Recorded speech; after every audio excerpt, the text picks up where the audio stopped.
প্রিয় শিক্ষার্থীবৃন্দ, সবাইকে স্বাগত জানাচ্ছি আজকের এই আরেকটি টিউটোরিয়ালে। আজকে আমরা ইলেকট্রিক্যাল সার্কিট 1 সাবজেক্টের দ্বিতীয় চ্যাপ্টার নিয়ে আলোচনা করব। চ্যাপ্টারের নাম হচ্ছে বৈদ্যুতিক নেটওয়ার্ক। প্রথমে দেখে নেই বৈদ্যুতিক নেটওয়ার্ক কাকে বলে। বৈদ্যুতিক শক্তি এক বা একাধিক উৎস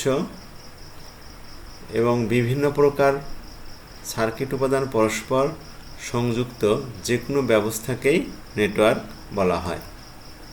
একটা চিত্র দেখানো হয়েছে, এরকম আরও জটিলও হতে পারে। এখন দেখব বিভিন্ন প্রকার বৈদ্যুতিক নেটওয়ার্কের নাম। একটা হচ্ছে active network, passive network, linear network, non linear network, unilateral, তারপরে হচ্ছে বাইল্যাটারাল, এল নেটওয়ার্ক, টি এবং পাই নেটওয়ার্ক। এখন এইসব নেটওয়ার্কের আমরা নাম দেখলাম। এখন আমরা দেখব বিভিন্ন প্রকার সংজ্ঞা। Active network. অ্যাক্টিভ নেটওয়ার্ক হচ্ছে মূলত যে নেটওয়ার্কে উৎস থাকবে, বৈদ্যুতিক উৎস থাকবে, সেটা হচ্ছে আমাদের অ্যাক্টিভ নেটওয়ার্ক। সেটা কারেন্ট সোর্স হতে পারে, ভোল্টেজ সোর্স হতে পারে, অর্থাৎ উৎস থাকলেই হলো। তারপরে হচ্ছে প্যাসিভ নেটওয়ার্ক। প্যাসিভ নেটওয়ার্ক হচ্ছে যার উৎস থাকবে না, যে নেটওয়ার্কে কোনো উৎস থাকবে না, সেটাকে আমরা বলবো হচ্ছে প্যাসিভ নেটওয়ার্ক। এখানে এই যে এখানে ফাঁকা দেখানো হয়েছে, তার মানে এখানে কোনো উৎস হতো, সেই উৎসটা আমাদের এখানে নাই। তারপরে হচ্ছে লিনিয়ার নেটওয়ার্ক। যে নেটওয়ার্কের প্যারামিটারগুলো স্থির থাকে সেটাকে বলা হয় হচ্ছে লিনিয়ার নেটওয়ার্ক। আর যে নেটওয়ার্কের প্যারামিটারগুলো পরিবর্তনশীল অর্থাৎ স্থির থাকে না, সেটাকে বলা হয় নন লিনিয়ার নেটওয়ার্ক। তারপরে হচ্ছে ইউনিল্যাটারাল। যে নেটওয়ার্কের বৈশিষ্ট্যসমূহ এর কাজের সঙ্গে সঙ্গে পরিবর্তন হয়, কাজের সঙ্গে সঙ্গে পরিবর্তন হয়ে থাকে, বৈশিষ্ট্যসমূহ পরিবর্তন হয়, সেটাকে বলা হয় হচ্ছে ইউনিল্যাটারাল। আর যেটার পরিবর্তন হয় না, বৈশিষ্ট্যের পরিবর্তন হয় না, সেটাকে বলা হয় বাইল্যাটারাল।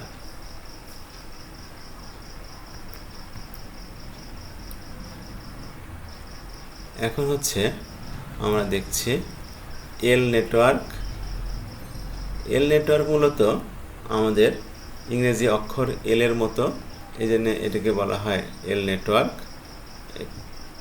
চিত্রে আমরা দেখতে পাচ্ছি দুই প্রকারের হতে পারে। তারপরে হচ্ছে টি নেটওয়ার্ক।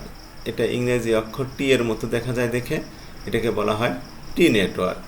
এই যে এখানে আমরা দেখতে পাচ্ছি টি নেটওয়ার্ক, টি এর মতো হয়েছে, এদিকে একটা টান আর এদিকে একটা টান, টি এর মতো, এই জন্য এটাকে বলা হয় টি নেটওয়ার্ক।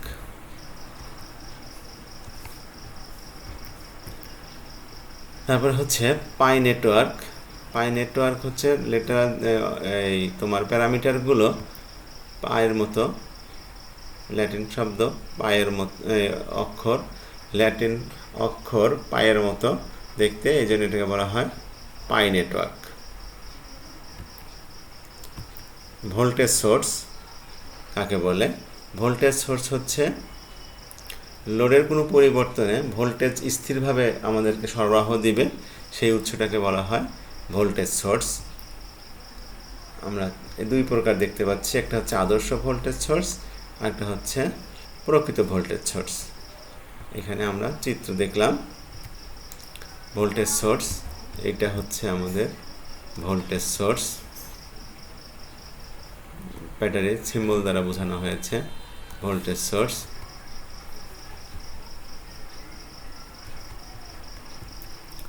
তারপরে হচ্ছে কারেন্ট সোর্স। ওরকম যে সোর্স থেকে আমরা সর্বদা নির্দিষ্ট পরিমাণ কারেন্ট সরবরাহ পেতে পারি, সেটাকে বলা হয় হচ্ছে কারেন্ট সোর্স। কারেন্ট সোর্সের দুই প্রকার, একটা হচ্ছে আদর্শ একটা হচ্ছে প্রকৃত সিম্বল। এটা দেখানো হয়েছে কারেন্টের সোর্সের সিম্বল এরকম তোমার হচ্ছে এই তীর চিহ্ন দিয়ে দেখানো হয়, এটাকে কারেন্টের সিম্বল বলা হয়।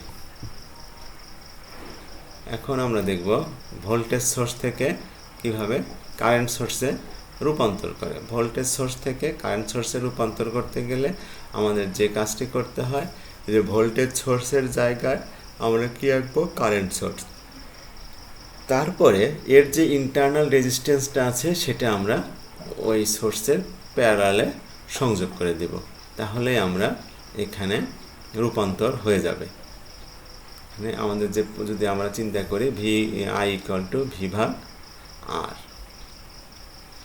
অনুরূপভাবে আমরা কারেন্ট সোর্সকে ভোল্টেজ সোর্সে রূপান্তর করতে পারি। একই নিয়ম, যে ভোল্টেজ সোর্স আঁকবো আর এর যে ইন্টারনাল রেজিস্ট্যান্স থাকবে সেটাকে আমরা সিরিজে সংযোগ করে দেব, তাহলে আমাদের সোর্স রূপান্তর হয়ে যাবে। এখন এই অধ্যায়ের কিছু গুরুত্বপূর্ণ প্রশ্ন তোমাদেরকে দিচ্ছি, এগুলো অবশ্যই পড়বে।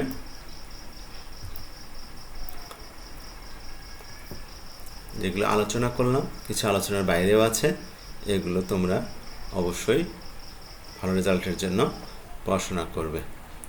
ধন্যবাদ সবাইকে মনোযোগ দিয়ে ভিডিওটি দেখার জন্য। আগামী দিন আমরা চ্যাপ্টার 3 নিয়ে আলোচনা করার চেষ্টা করব। এর আগে আমি চ্যাপ্টার 1 নিয়ে আলোচনা করেছি, যারা দেখোনি দেখে নিতে পারো। আর সর্বশেষ হচ্ছে সাবস্ক্রাইব করার অনুরোধ রেখে আজকের মতো এখানে শেষ করছি। ধন্যবাদ সবাইকে।